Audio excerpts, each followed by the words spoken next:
All right, Abby Robertson on Capitol Hill. Well, joining us now, CBN Chief Political Analyst David Brody and Caitlin Conant, the Political Director of CBS News. David, we just heard Abby talk about those two articles of impeachment, abuse of power and obstruction of Congress. How does this all shake out with what was expected? Well, it was totally expected.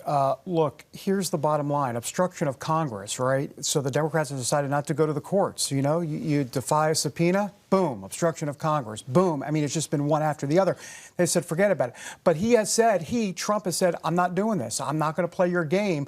But you know what? You don't get to go around Congress by just claiming witch hunt. That's not how it works from a legal perspective. And I think that's important to understand. Look, I think ultimately this is going to come down to with the polls and Richard Nixon. If you look at Nixon, right, the polls on impeachment, they turned against Nixon, and Republicans walked up to 1600 Pennsylvania Avenue and said, you got to get in a chopper or you're going to be impeached. In this case, the polls haven't changed. Democrats are going to go on this, so we'll see what happens come November. Well, impeachment, of course, it comes down to the opinion of the American people. Over these last few weeks of hearings, Caitlin, do you think Democrats made their case? Well, I think David is exactly right that the polls have shown that people are very entrenched in their beliefs. So those who thought the president should be impeached before all of this still think that, and people who thought he shouldn't still believe that. So it goes to show our extremely partisan times that are happening right now. And it also, the Trump campaign says they actually think this is going to be a good thing for them because they're fundraising off of it. They're saying it's going to gin up their base and lead to more enthusiasm. So we'll see how it plays out on the campaign trail. But for right now, I know the Democratic candidates, they're out in the field. They're trying not to talk about this. They're not hearing about it from voters that often. They're talking about bread and butter issues and trying to differentiate themselves on policies because they think we need to be able to show that we can walk and chew gum at the same time. And even though this thing is likely coming to the Senate and a lot of the people running are senators, they want to be talking about health care and gun control and climate change and all of those things. And just 20 seconds to play off of Caitlin. Let's remember there are two impeachment votes here. There's one in December and then there's one in November of 2020. That's the second one coming. Democrats will have their say in December.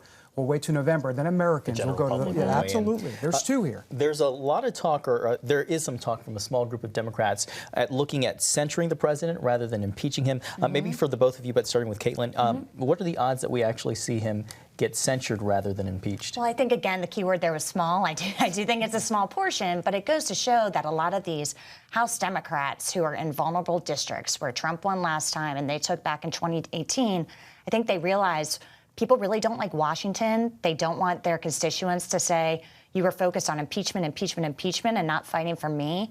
So I think they are probably a little worried about it, and that's why we saw Speaker Pelosi and the House Democrats cut a deal with the White House and Republicans on trade today, because they know they need to go back and say that they are fighting for their constituents and the issues that they care about. 0% on censure. It's just not going to happen. Maybe 10 Democrats get there. I think that's very high. But even if 10 get there, you need 18 plus Democrats to have an impeachment vote that doesn't work for Democrats. Just real quick. Bill Clinton, back in the day in the 90s, there were 5 Republicans that voted against impeaching Clinton for perjury and 12 that basically said no on impeaching Clinton for obstruction of justice. So something to keep in mind. Great historical perspective. David, Caitlin, thank you so much for being with us today. Thank you both.